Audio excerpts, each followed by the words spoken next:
Hello, lesson 8. Hopefully, last one at home, and then we can get back to school and start doing some PE in school again, which will be fantastic. Today, for the theory side of things, we're going to be talking about flexibility and reaction time. But first things first, we're going to be doing the circuit, so you need to get yourselves warmed up. 2 minutes cardiovascular, 2 minutes stretch and mobility, and then we're going to get on with the circuit. So do that now. Right, today's circuit, you're going to be working 6 exercises, 50 seconds on, 30 seconds break. So you need to set up your timer for that. Once we've done the first set of exercises, we're going to repeat them. So we're going to do the circuit a second time. And then the third and fourth time, we're going to do some different activities. So I'm just going to show you the activities, or exercises, sorry, not activities, the exercises you're going to do in your first circuit. So the first one is crisscross. So it's literally just crisscrossing our legs. Okay, out to the side, keeping your knees bent.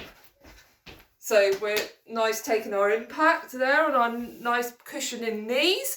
Next one, burpees. Probably shouldn't have to demonstrate these anymore. You should know what you're doing. Okay, burpees. Next one, high knees. Lovely. Next one, heel taps. So we're going down onto the floor. Coming up into a slight sit up, okay? But instead of coming up to sit up, what I'm going to do is going to tap my right heel and then tap my left heel. Okay? Tap my right, tap my left. Tap my right, tap my left. Right, left. Next one, mountain climber low. We've done this loads of times, so just running on the floor basically. Next one, jump, jump, squat. Jump, jump, squat. Jump, jump, squat. Jump, jump, squat. So that's your first lot of exercises. Repeat that. Then your second set of exercises is skips. So pretending we've got a rope. Press ups. We all should be really good at these by now. Mountain climbers high. So we're reaching up. Crunches. So up, not all the way over. We don't need to come all the way up here. Okay, just so we can feel ourselves working. Next one, jabs. On our toes. Jab into the front. If you want to make it a bit harder, go high, go side, go low as well. And then last one, kicking right and left. So kick, switch, quick kicks. Switch inside. And then you repeat that a second time. So that is that. Once you've done all that, remember, have a really good cool down. I'm now going to do a workout session with my family, so that's a bit of a warm up for me today. Right, so I was going to talk to you about flexibility.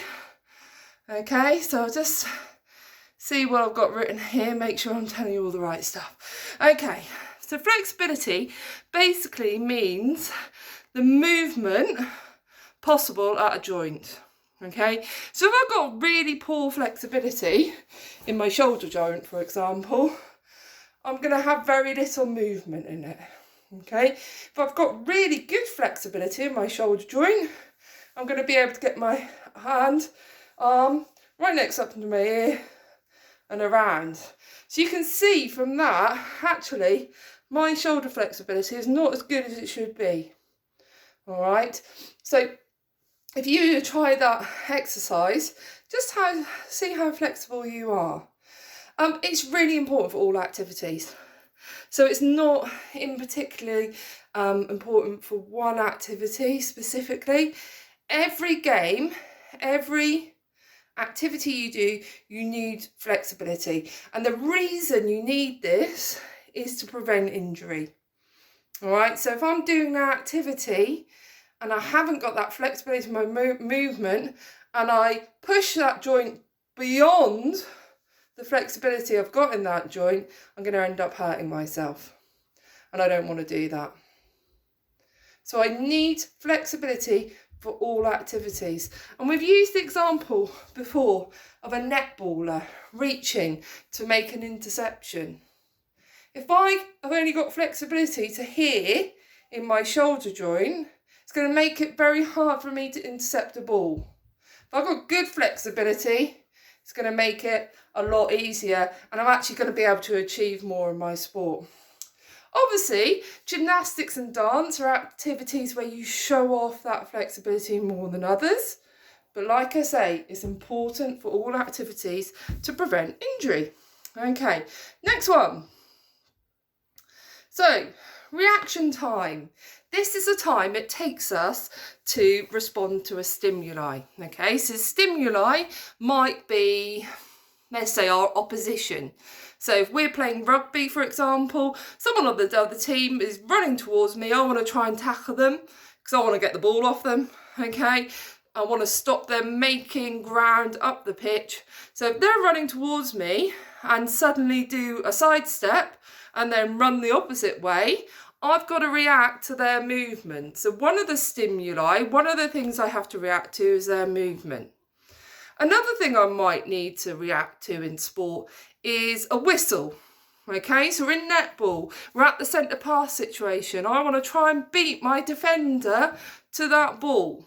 Okay, so I'm going to have to be ready behind the line and react really quickly when that whistle goes. Something else we might respond to is a gun. So if we're at the start of not running away from criminals, don't worry. If we're at the start of a 100-metre race, for example, the starter there is going to use a gun or a loud whistle. I'm going to need to react to that to make a quicker start to the race and potentially beat the people I'm going up against. Okay, so there's lots of different stimuli, lots of different examples. Okay, and it's not just from athletics, it can be all sorts of games. Try and think of some, and there's going to be a quiz all about it. Okay, so remember, fill in the quiz, use the worksheet, use a video to fill in the quiz, and hopefully, yay, I'll see you all soon. Okay, bye.